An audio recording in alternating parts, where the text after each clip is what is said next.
Ada yang pasien cakap dengan saya, sakitnya, doktor saya dah buat dah, keras perut, punggung pun rasa keras kan. Saya kata, tu salah.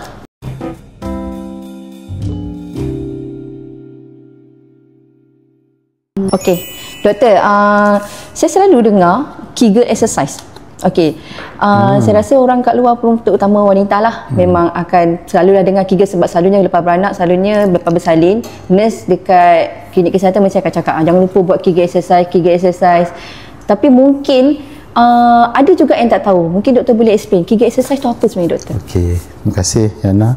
Ya betul, ramai yang bercakap pasal Kegel exercise, tapi dia tak tahu apa yang dia exercise. Betul. Ya? Jadi kadang-kadang dapat penat, sakit, and tak ada motivasi untuk teruskan buat.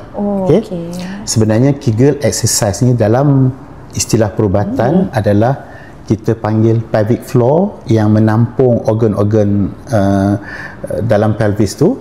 Kita pelvic floor muscle exercise. So kita exercise pelvic floor muscle tu. Bukan kita exercise macam orang cakap kemut kan, maaf saya guna perkataan ni. Biasa orang cakap kena kemut, tapi tak tahu nak buat macam mana. Apa yang nak dikemutkan tu. Kadang-kadang ada yang pasien cakap dengan saya, sakitnya, doktor saya dah buat dah, keras perut, punggung pun rasa keras kan. Saya kata, tu salah. Oh, salah. No, itu salah. Kalau saya sampai buat tu pun salah lah tu. Sampai keras perut, punggung tu salah.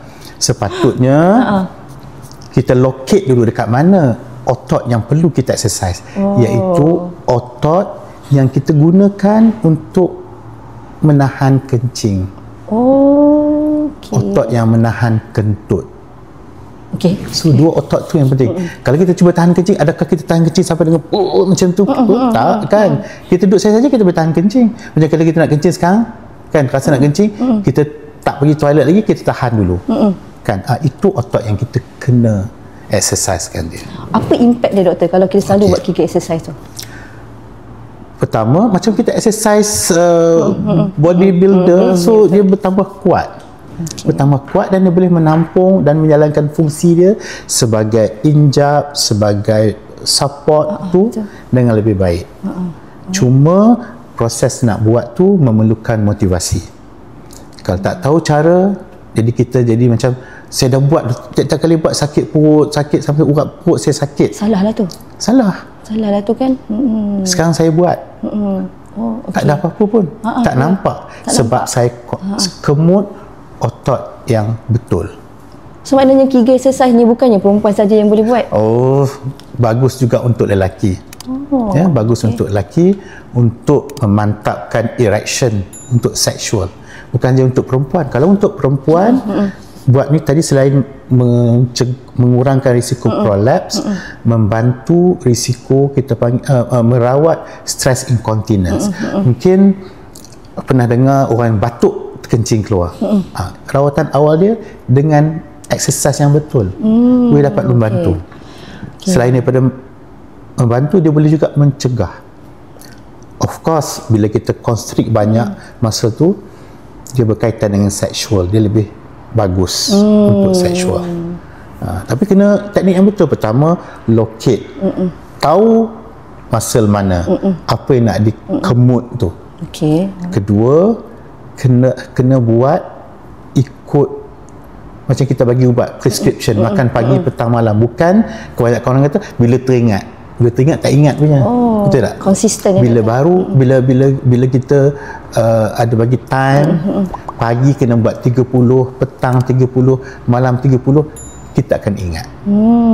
Kekuatannya juga kena build up. Kita tak boleh start terus nak kemut kuat tu, tak boleh. Kita kena slowly build up sampai kita confident dengan dia. Kalau tak, sakit tau.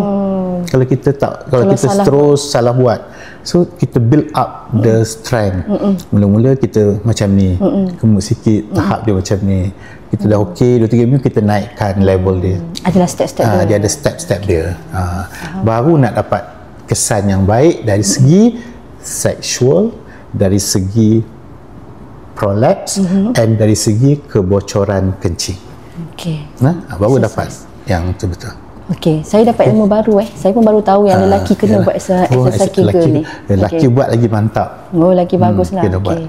Sebabnya kita punya topik hari ni bukan untuk perempuan sajalah. Lelaki pun kena tahu lah. Kena tahu. Pasal Kegel exercise. Kena belajar cara ni. Kalau nak tahu lebih lanjut, jumpalah doktor yang bertauliah, gynae doktor ataupun fisioterapi. Dia orang akan dapat bantu cara yang betul. Biasanya saya akan lukis, ini minggu pertama buat macam ni, minggu kedua ini cara dia, kekuatan dia, minggu ketiga macam ni. So dia tak boleh kemut macam tu saja. Dia ada tahap dia.